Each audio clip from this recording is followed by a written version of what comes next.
Hello, welcome back to the channel. Today I've got a slightly different video than what you guys might be used to.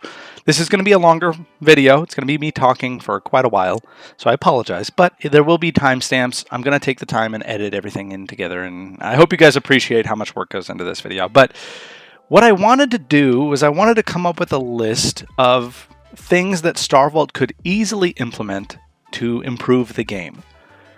I wanted to do 10 items. I ended up coming up with 36, right? So before I just started vomiting my thoughts into the microphone, I reached out to a couple different players in the community that really understand the nuances of the game and the mechanics and the design philosophies. I'm not going to say their names. I didn't ask permission to say their names, but these are more prominent members of the community. Maybe they'll be down in the comments. And when I came up with this list, I had some guiding factors. I wanted the design or the changes to be somewhat easy to implement. Some of these are harder, I'll admit, but somewhat easy to implement. And then I wanted them to not really affect balance dramatically, like combat balance or economic balance. They're just things that I really wish Star Vault would implement that would improve the overall health of the game, because player population is going down. Everybody knows that. Everybody seems to be freaking out about it right now. But things that they could easily inject into the game to really just take it up a notch and get people excited to log back in every single day, right? So the first thing is, and these are in no particular order. Let me just preface that by saying no particular order here. There's 36 things. Some of them overlap a little bit, but I'll try to make it somewhat concise. And then you guys can argue in the comments about which one is the most important. I'm actually going to leave, this is a good idea that I'm having right now, in the description below will be a survey with the list of all these things, and you can vote. I'll give everybody like 3 votes or something for things that you really care about, things that sound like a good idea that you want to see implemented first, and maybe I'll pass that off direct to Henrik. I've been actually having some pretty good conversations recently with him. He's very receptive, and his head is in a good place, and I know that a lot of this stuff will probably resonate pretty well with him. So, number 1, decurve bows are not used by anybody for any reason, and when weapon skills come out, they could rework these to increase not damage, but increase draw speed. So decurve bows right now, not used for any reason. All they do is increase durability of the bow, which nobody cares about, because the alternative is more damage. Everybody on planet Earth selects more damage right now. So to solve this, it might not be realistically accurate, but a decurve bow instead could have 50% more draw speed, just as a random number. The balance when they go about this should be done in such a way that in ideal conditions, generally PvE, where I'm shooting constantly and I'm not missing many shots, the damage throughput, the overall DPS, should be higher than a recurve bow. So this would give archers a choice. Do they want the sniper rifle type weapon that has high individual shot damage, like a recurve bow, or do they want something that's going to spray a lot and have a higher volume of rounds on target, like a SMG, but they're not going to hit as hard, but if you hit it with enough, they're going to do more damage, right? So 2 different tools, 2 different jobs. At least we have a choice there, and it's not something that's completely useless. Number 2, light horse armor and medium horse armor are completely broken and unusable in any real capacity. So in certain situations, when you're crafting these things, they actually cost more to craft than the heavy armor, and they have worse stats. So they're just completely broken. Nobody really uses them outside of like blood silk, drip sets running around town and stuff like that. So when I was talking with one of these guys in the community, he actually brought up a really good idea. And his idea was that the horse armor penalty, the movement speed penalty, shouldn't kick in until around 5 to 10 kgs, and you could even make it horse specific. So they don't take any movement penalty until your armor weight hits that threshold. So it would give you a choice. It would give you a direct upgrade over having a naked horse, so you would be incentivized to go buy this lower class armor, right?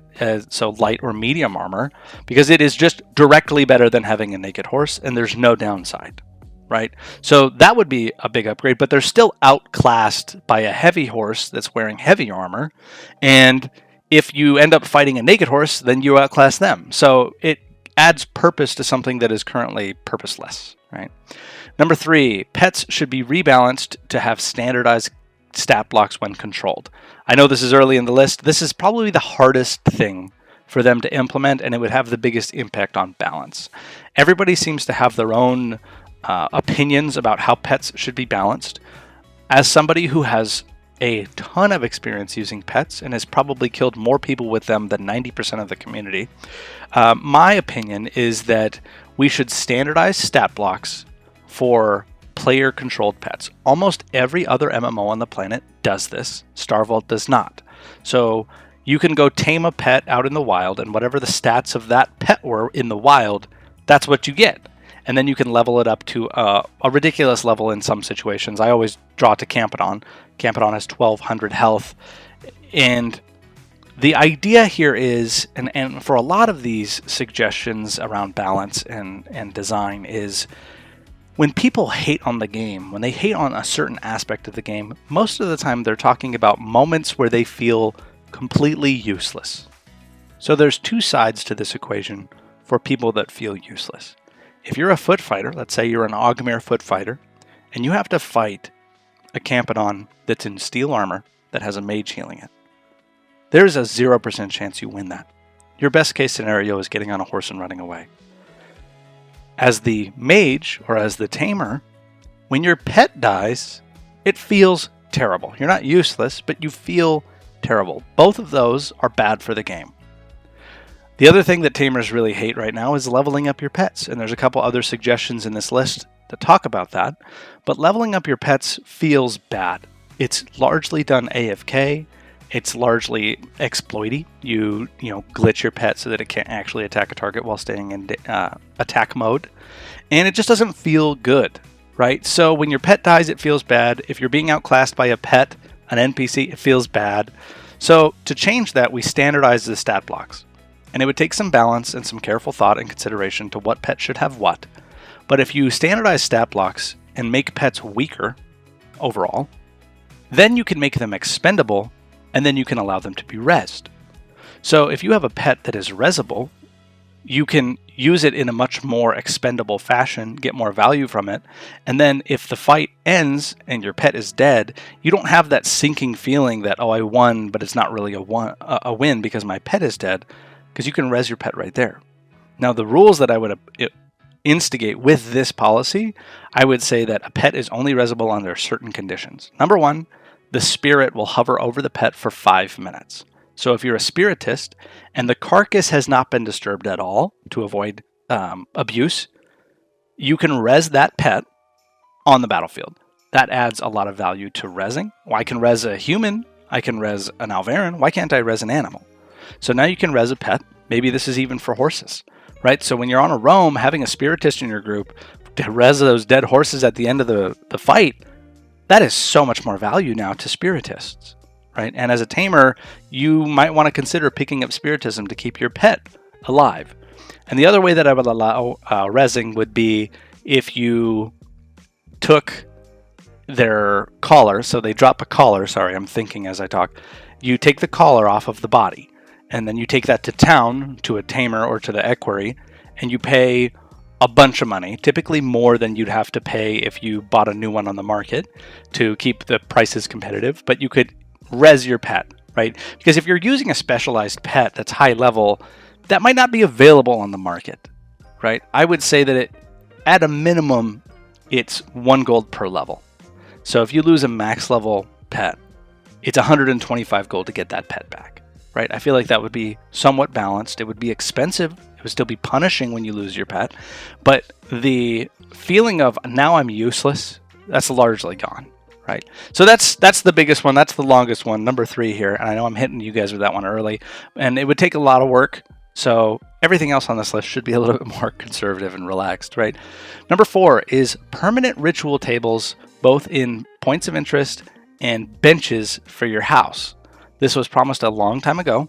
It would not be that hard for them to implement, and it would do a lot for the game. And I'm going to talk about permanent ritual tables out in the world, as well as POIs a lot more in this video, so I'll skip that for now, but just implementing that seems like a good fix. People have been begging for it for so long, right? Number 5, they have promised soulbound weapons of all types, since the sword is only for sword users. So I'm talking about the starting sword. Just add a vendor to every starter town that sells a soulbound weapon.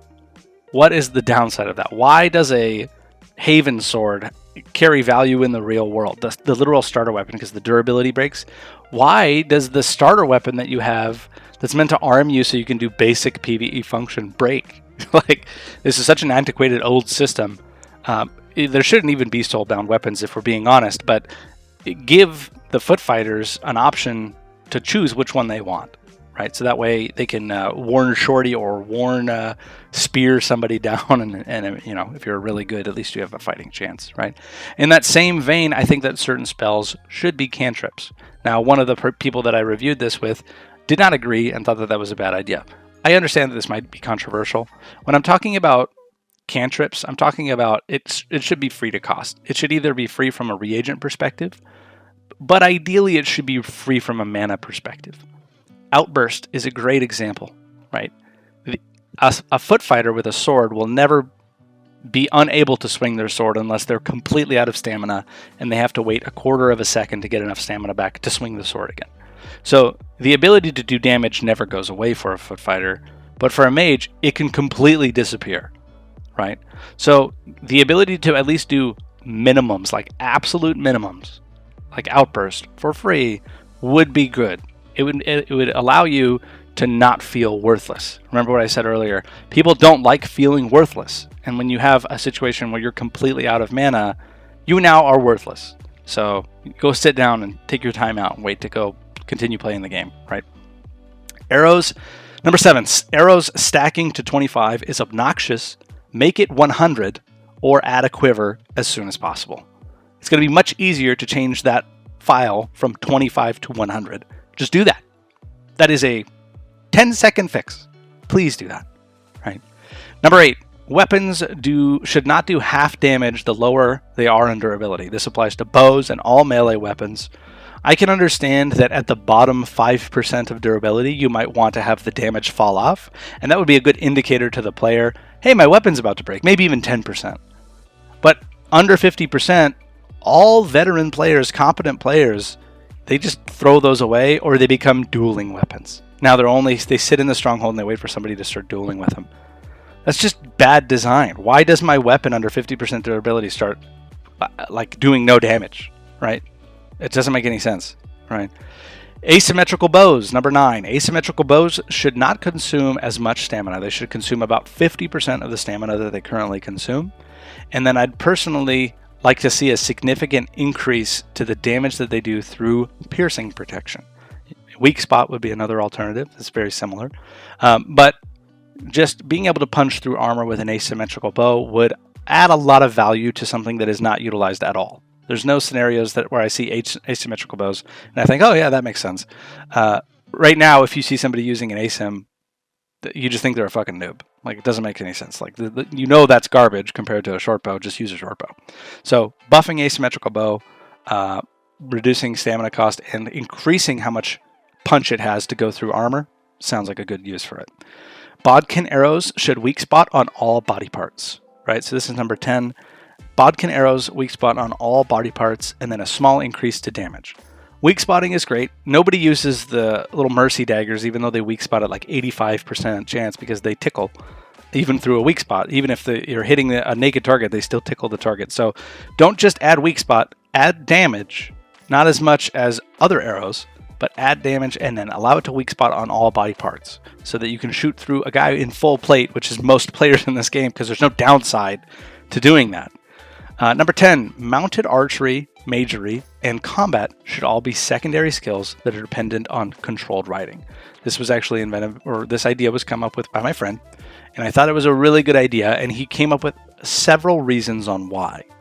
Number 1 is, if you're a mounted build, you're a dedicated mounted build, fighting other players that do not have mounted builds is generally boring. It feels unfun. It's not even a challenge. And then on the flip side of that coin, if you're not a mounted character and you're fighting a mounted player, you feel like you have no chance in that battle. You try and kill their horse, but they always have the opportunity to run away because they've killed your horse in like 0.2 seconds. So that fight is not good. Adding this would allow almost every build in the game to be a pseudo-mounted character, and it would really remove the huge dichotomy we have right now with dungeon characters versus open world characters. Again, nobody likes feeling useless. That's the biggest downside, right? And it might be contradictory to Mortal's design philosophy. Mortal's design philosophy may very well be sometimes you should be useless. And that's part of kind of what I like. But I'd rather be useless in other categories. I'd rather be useless because my character's really slow or he's really weak. Not because my character just doesn't have mounted skills and there's no room for the build for it. I've heard arguments on both sides. Another person I went through this list with did not like this suggestion. So I imagine that in the comments this might be heavily contested, but it would make open world roaming a little bit more fun for all parties involved. And you could supplement that by adding different skills that are expensive. If you're going to give everybody this stuff kind of for free because you think that it would be better for general gameplay, maybe add a new skill that people need to invest in or tweak something else. But right now, there's a huge dichotomy between mounted builds and being in the open world versus dungeons, because you can't really go into a dungeon if you're on a mounted build either.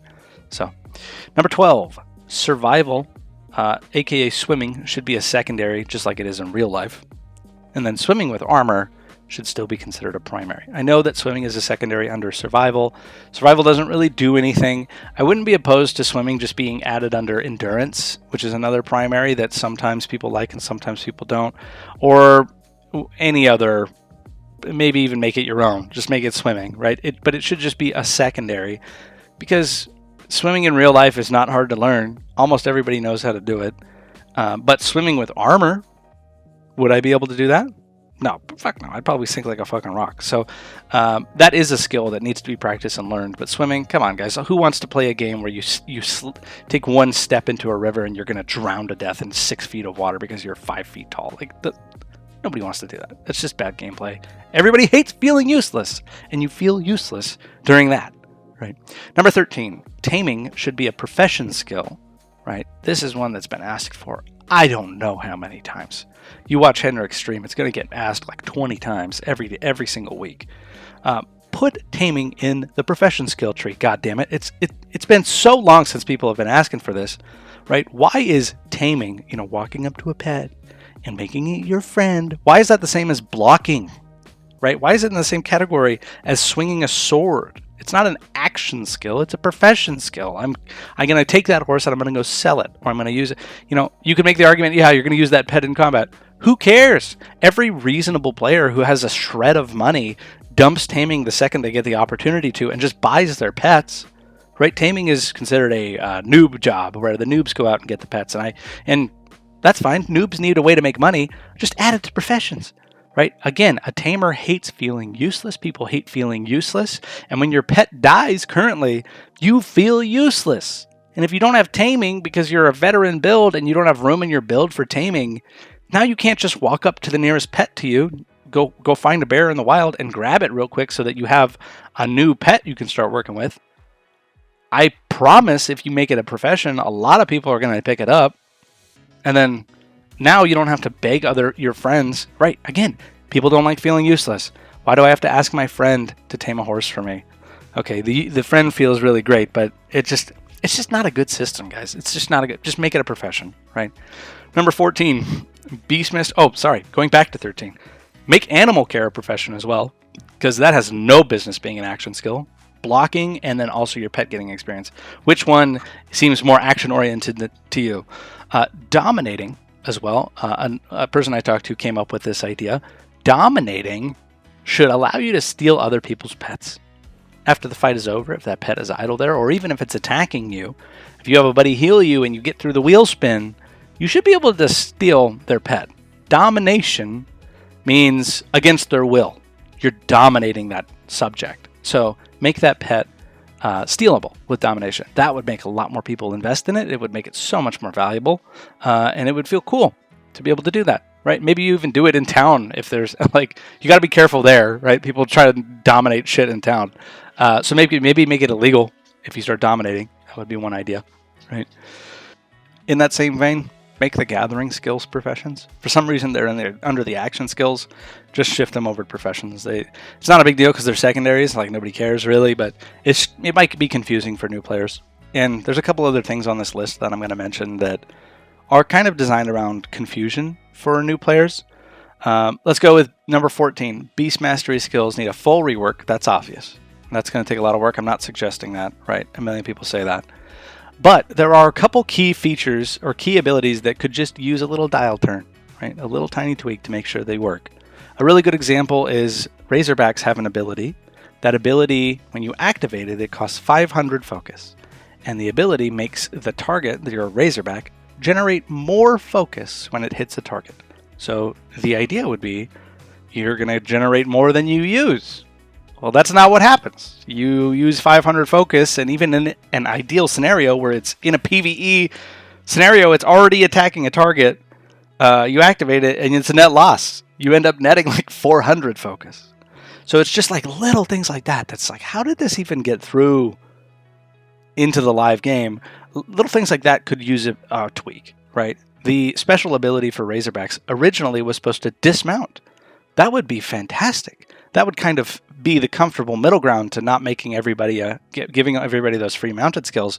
If you give people more ways to dismount people from their horse, maybe they don't want to put those points into the mounted side anymore, right? If I can use my Razorback and get lucky enough for that to connect with you and it knocks you off your horse, great, right? So giving people more options, Beast Mastery could be a good solution to help kind of bridge the gap with a lot of that stuff. Number 15, add a warning to your pet when it's 2 minutes away from abandoning you due to low loyalty. So if you forget to feed your pet, eventually the loyalty goes down and it abandons you. Sometimes that's a terrible time. Sometimes it's the middle of town and your horse gets stolen by somebody who's paying more attention than you. It confuses noobs. If you just tamed your horse, you forgot to feed it, you ride off to do an objective, like halfway it just bails on you. Now you have to stop your whole group of friends and and tame it and feed it again. It's just annoying. Like, nobody likes it. So just add a warning to when it's going to abandon you due to low loyalty. Or don't even make it abandon you due to low loyalty. Just make its speed cut in half, right? It's an unfed animal. It's malnourished. It can't walk fast anymore, right? Like, nobody likes that functionality. Change it or get rid of it. All right, number 16. Towers for territory control are boring for all parties involved, and nobody wants to do these chores. I get it. It's an MMO. Some of it feels like a chore. But this has such good potential to really draw people out into the world, and it's a fundamentally flawed system. Again, nobody likes feeling useless. If you're a mage and you go out with your boys to knock down towers, guess who's sitting around with their thumb up their ass waiting for the big boys, the beefy boys, to knock shit down? Yeah, you feel useless, right? It's not a good system. Also, nobody enjoys left-clicking a building, and nobody enjoys waiting for a bar to fill up to build a building again. So what could we do instead, right? I'm not gonna complain without providing a solution, right? So points of interest or towers, both of those things can be combined. Tower should be a pseudo defensible point. It could be a pseudo fort. Think of the supply points right outside of keeps, like how they kind of have walls, but there's no real gate. Like, it's open, but there's walls. If you had a thing like that, where the team that is there first has a small geographic advantage, that's good. And that could go for both sides. If you're capturing a point, you're there first, you trigger the event, and you get the defense to potentially defend against a bigger team that's coming to attack you. Or if you notice that your enemy is capturing a lot of your towers and you can guess where they're going to go next because you're just looking at the map and paying attention, you could go to that point first and entrench yourself and be in a defensible position. And on top of that, these should be POIs. They should have a whole bunch of different reasons that other players, non-big territory control guilds, should be incentivized to go to them. And they should be incentivized to capture them fully. And they should function basically like a pseudo King of the Hill game, where The only way you're going to capture it is if you're in the zone and you have more people than the enemy. Let's say that even if there's one enemy, it pauses, so that just like in Overwatch, you can't fully cap it without everybody in there dying. And more enemies caps it faster, right? Now everybody is valuable. More people equals better. And if you make it a POI and you add things to it that people would want to naturally go do or get or collect, then fights happen a lot more frequently. You get these small groups going out that normally wouldn't, because they don't care about territory control towers, because they want to go collect the Tephra node that is sitting on that POI. They want to go talk to that special merchant that sells that special book. They want to collect or tame that rare pet that spawns there, right? If you have a POI down in the jungle that spawns a Mulva, right? That's only available on the north side of the map. That would be cool. Being able to get Mulvas down south. If the timer is really low too, let's say it's 15 minutes, maybe people will sit there and camp it. Maybe it'll become a hub where I know I can go get PvP if I go there, right? There's a lot of different things you could do to really incentivize people getting out and getting combat. That's just the tip of the iceberg, right? What about dragons? We could add a dragon to one of these. I know that's kind of a meme at this point, but a dragon would be cool. One that is kind of controversial that I think would be great is removing the NPCs from town that do the rerolls on your trinkets and putting them out in the wild. Oh, trinkets are way too safe right now, guys. Way too safe. The gambling, way too safe. Now, you have to take your flux out into the wild to do your rerolls. Some people will hate that, man. Other people will think it's great, right? So that's one. Let's say that one of the POIs is a troll camp, right? Not just one troll, but like 3, one of each. And they're all hanging out together, and it requires a coordinated fight. How are we going to fight 3 trolls at once? Does the aggro table swap? Is it a difficult fight that requires certain resources, certain tools, and organization, right?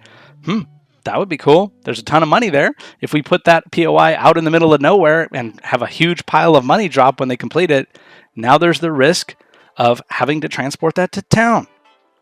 So the opportunity to get ganked, all of that stuff is good. That's really good. It gets people out there doing shit, man, right? A new lexicon or a new spell book, right? Another thing they could do is add buffs to those spell books, like they've said a million times. I think that's another number down on the list. But add the buffs to the spell books. Make new spell books drop. That type of thing would be very cool. New weapon skins. Maybe it's not a new weapon type, but maybe it's a scroll that you attach to the weapon when you craft it, and it's a one-time thing, and it makes it look really fucking cool. Maybe that's valuable. Maybe it's not. Maybe it just increases the durability on top of the skin. Who knows, right? It's like the engraver, but not shit. So that would be cool. New POIs for the Sidoans, right? This was brought up by one of the guys. So the Sidoans, for the guys that don't know the lore, are the guys that live on an island actually southwest of Mirland.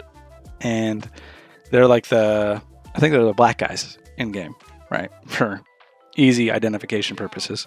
But they're very trinket-focused, very magic-focused. What if there was a POI down south that allowed you to recharge your trinkets but gave them an extra 5 charges or an extra 10 charges if you recharged it there, right? There's a reason to go there now, right? Another one that would be so important. What if there was crafting benches out in the world that provided certain buffs?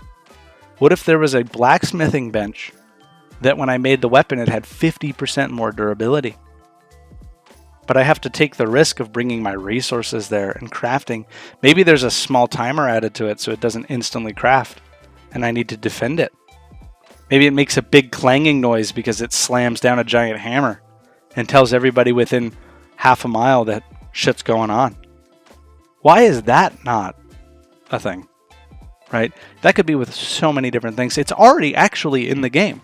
And I'll talk briefly about an experience that I had. So there are static necro tables in the game. There's actually one static necro table. It's the Tupilok table, and it's in the necro dungeon itself. And most people don't know, but if you take the time to build a Tupilok in the dungeon, it gives it a 20% damage buff. That's a lot. Now, to do that, you have to shuttle all of the different carcass types, crab, minnow, and all the other ones, out to the middle of nowhere, to the Necro dungeon. Then you need to complete the first half of the dungeon, slam it in the table, shuttling all of that carcass in there with a horse, by the way, and then make the Tupilok. The Tupilok spawns at level 50, so it's a shitty pet with almost no health. You need to take your group and fight your way back out of the dungeon, so they don't get to complete it at this point. But the goal was to make the Tupilok, so we turn around and we go out of the dungeon. Now you have to fight your way out of the dungeon, and anybody behind you that came in after you, you're going to bump into them. You have to survive those encounters without your pet dying, get it back to your stronghold or your keep or whatever, and then you get to train it up. So you had to take a lot of risk for a decent benefit. Now, I did that probably 10 times when I was there because I was weird and I prepped all my carcass ahead of time before the dungeon was even added to the game, just on chance. And of the 10 times I did it, I only probably made it out about 6 times. 4 times I died. And the people in there were probably like, what the fuck is this guy doing? But it's cool. It adds risk for tangible benefit. The game should have so much more of that. You should be able to, make these calculated decisions.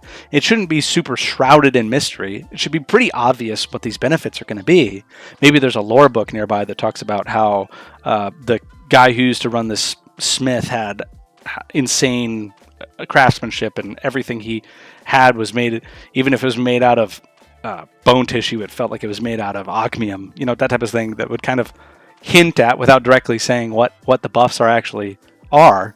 But please, just add this stuff. The POIs in game suck right now. Nobody's going to go find an already extremely rare key and go open a chest that has been accumulating a small trickle of shitty gems and silver coins. Like, nobody's excited about that. It sucks. Like, the POIs are garbage, and everybody knows it. So there's so many different things you could do to actually revitalize them, and if you tie them into the towers, and you could even do small benefits. So they're supposed to, he's changing it to supply next patch. That's still good for smaller guilds, right? That's still good. It's a nice quality of life thing, but it's not going to jazz everybody up. So if you tie it into the POIs, now you got these small guilds involved. Now it's a lot more active, and maybe you start meeting people more, right?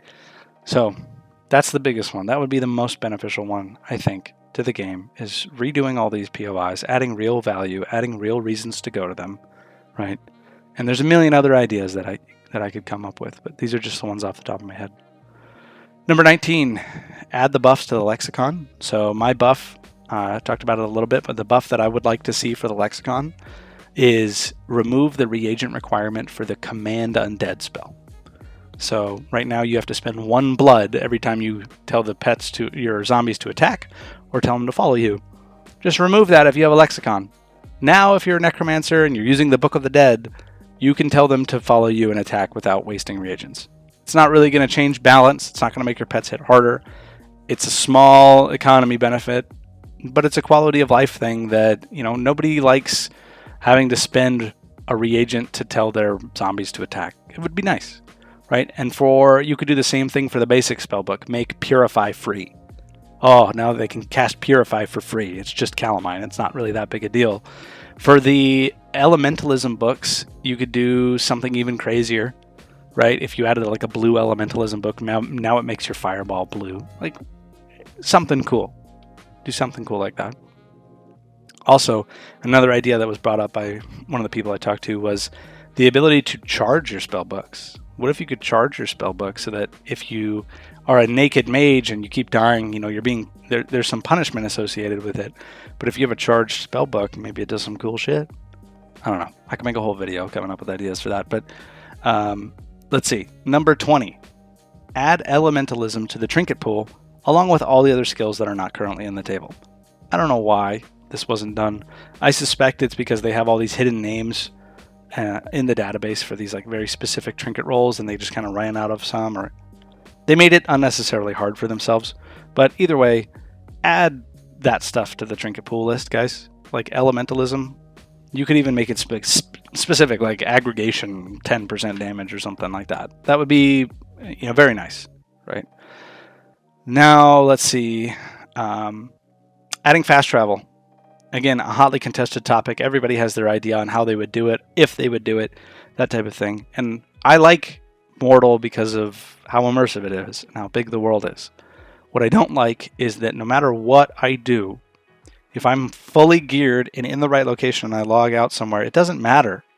When I log back in the next day, I'm spending at least 30 minutes waiting for my boys to get ready, or waiting for people to link up, or waiting for XYZ before I'm doing shit, right? This game is a community-driven game. It's all about your guild and your friends and stuff like that.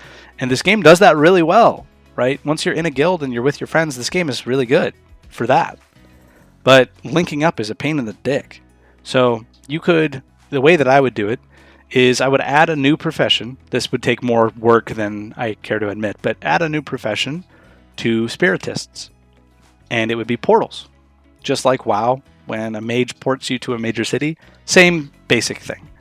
You'd have to go to a spiritism hut, whether that be in a TC village or in town, and then they can cast a portal to send you to another town. And it kills you, sends your spirit there instantly, and you res there. You can't bring any gear, and you could even restrict it to a 24-hour cooldown, but now you have fast travel, right? It's not going to break the game. It's not going to cause any major issues. All it's going to do is reduce the amount of time it takes for people to get together and play with their friends, which is a huge downside to this game as I see it. Pets, number 22. Pets should gain a level every time they kill an NPC, in addition to the current leveling system. I'll tell you a brief story.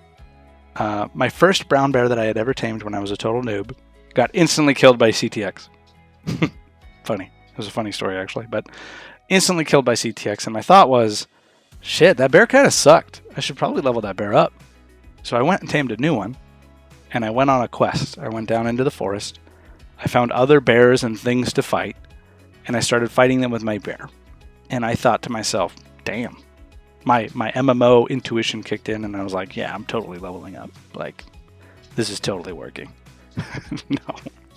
If you know how the XP works on the pets, it does get combat XP, but the second combat ends or you put it in follow mode, it goes back to the slow trickle XP. It's miserable, right? So don't change that. Leave the miserable system in because it's better than nothing. But just make it so that every single time it kills anything, it could be a fucking chicken in town, make it level up one time. Doesn't matter if it's level 1 or 124, make it level up. Because you still, at the end of the day, you'd have to go out and kill 124 NPCs in the graveyard to get a pet to max level, which is work. That's not going to take 5 seconds, right? So that would be a much preferred system. It would make sense. It would allow people to get value from going out and killing things, and it would be faster than just sitting around waiting for hours on end for this stuff to AFK level, which is not good. 50 veterinary, so 23. So 23, 50 veterinary should be allowed to bandage their horse while riding. So this would allow more melee-focused mounted builds. Right now, if you want to play like a Thursar mounted build, it's a tough pill to swallow that you're not going to be able to heal your horse. And you're going to be asking your mages to heal your horse in the middle of a big fight. It really makes it so that you kind of have to be a human or an Ogmir to play a solid mounted combat character. It just doesn't feel good.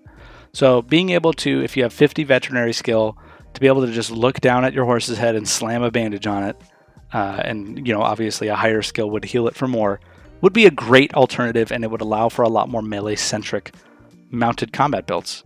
Because you can't really, if you're a melee-focused character, you can't really afford the dip that you need to become a mage to be able to heal your horse. It's really expensive. So this would be nice. And veterinary really sucks right now, so like this would be a big, nice way to make it not suck.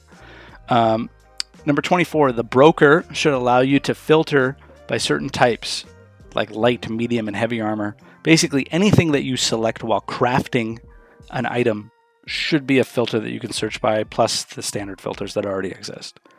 This should not be a tall ask. The database might be super spaghettified at this point, and I might be speaking out of my ass and not know what I'm talking about. That could be a lot. That could be true for a lot of things on this list, but guys, come on. Like, this is MMO 101, right? It screams unprofessional outfit when people log in and they see even basic games have this figured out. It should be done years ago at this point. Buy orders, number 25, buy orders should be rounded up to the nearest gold equivalent. Nobody likes doing the math of 1 silver times 10,000 equals 100 gold. It's not intuitive. It doesn't make sense. And when you have to pull out a calculator to figure out how much money you're going to be making on certain things, it's a bad system.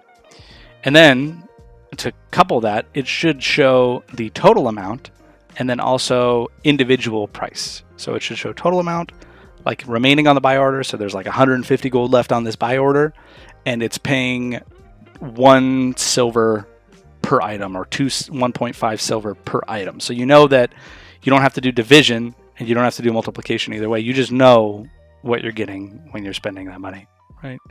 So those two could kind of go hand in hand. Number 26, we need more keybinds and the ability to keybind certain things. So we need more ability bars, for one. Like, we definitely do. I can't fit all my spells on that I care about. And you might not think that that's a big deal, but, you know, darkness is a great example of a spell that you're not going to need very often, but when you do need it, it's extremely important. Darkness, for those that don't know, creates a big ball of darkness that you can see out of if you're standing in it, but you can't see into it. And it blocks people from being able to close doors. So if you're pushing into a stronghold and the enemy's retreating, and you cast darkness in the doorway, it keeps the door open. But other than that scenario, I'm almost never using this spell. So it's extremely important when I need it, but I'm not going to dig for it. So it needs a room on my bar, which is really annoying when I don't have enough room on my bars. So allow me to keybind things like mouse wheel up, mouse wheel down, and give me more bars. Pretty simple, right? A reagent menu in all the banks would be so appreciated. Now, when I say reagent menu, I'm talking more about a loadout. So I should be able to create basic loadouts, and name them. So, you know, everyday versus raid versus siege, right? So I can go to any bank, and those loadouts are saved across all my banks.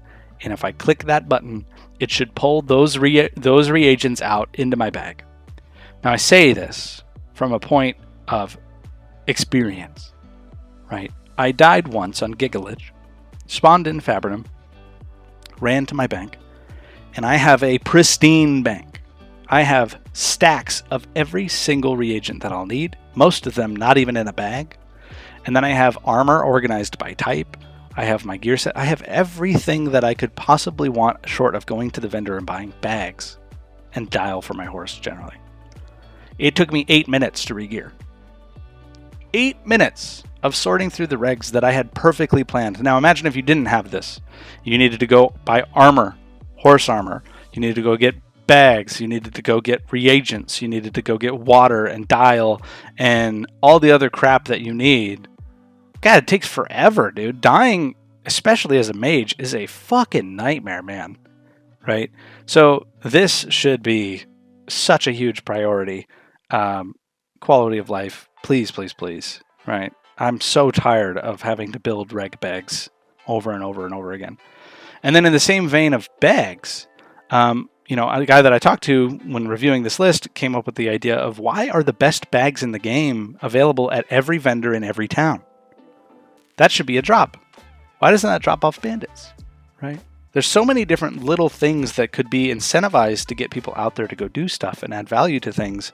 Now, at this point, you can't really get rid of them or change them, but you could add bigger bags. You're limited to one character for at least another patch. Your bank space is limited by how many capacious bags you can have. Why doesn't like a troll drop like a troll bag or something like that, or a recipe that you can make bags, like something to allow bigger bags? Almost all MMOs use bags as a drop. That would be a good one, right? Why not? Right? So another thing that could drop at POIs would be skill books that raise your skill to 100. There's a lot of skills in the game. Heavy armor training is probably one of the more notorious ones, where it only raises it to 70. Then you got to put on heavy armor, sit around in town and jump over and over again, or sit down with the shift key modifier, and then you got to put on, and then you got to wait to 100, then you got to pop the new book, then you got to wait, and then you got to get to 70, and then you got to do it all over again, but with much higher skill requirements. Or it's casting magic, or it's doing ritualism, it's doing all these different skills that the book gets you so far, but the last chunk is a nightmare. So why don't we have books that drop for Taming 2? Taming 2 takes you from 70 to 100, and it drops in POIs. So now you'll have two options. Let's say you go to a POI, you're going to find your box of shitty gems. Well, those shitty gems should go to a new vendor. Those new vendors could be at a different POI or even the same one. Talk to the vendor. You can trade in 100 shitty gems and get the Taming 2 book. Or maybe you pull the slot machine, open the box, and you get lucky and you get the Taming 2 book right there. If you don't need it, it's valuable. You can go sell it. If you need it, boom, you pop it. It saves you time. So it'll be beneficial for everybody. It'll get people out in the world. It'll allow people to skip the pointless grind. It'll add value-based items out into the economy. Like, it's just good. Like, we should 100% have that. As somebody who's re-rolled, I don't know how many times, dude, the main reason I stopped playing Pro Fighter was because I fucking hate doing heavy armor training, man. I am so sick of doing that stupid skill. And, well, you're supposed to have one character. You only do it like once or twice. Shut the fuck up. Like, this game, if you haven't made alts in this game, man, you're not playing. All right, let's see. Where am I? Such a long fucking list. All right, number 30. Let us name chests and add an auto-sort functionality. Every survival game that has come out in the last 5 years has auto-sort functionality at this point, where you click a button and it takes all the items in that chest and organizes them in whatever fashion. It takes all the similar items and stacks them up, so all the calamine stacks get put into one. It'll put like the wood up top and then the iron, and then, or if it's like putting all the head pieces and then the arms and then the chest pieces, and it just organizes it. Why don't we have this at this point? This seems like such a layup. Everybody else has it. Why don't we?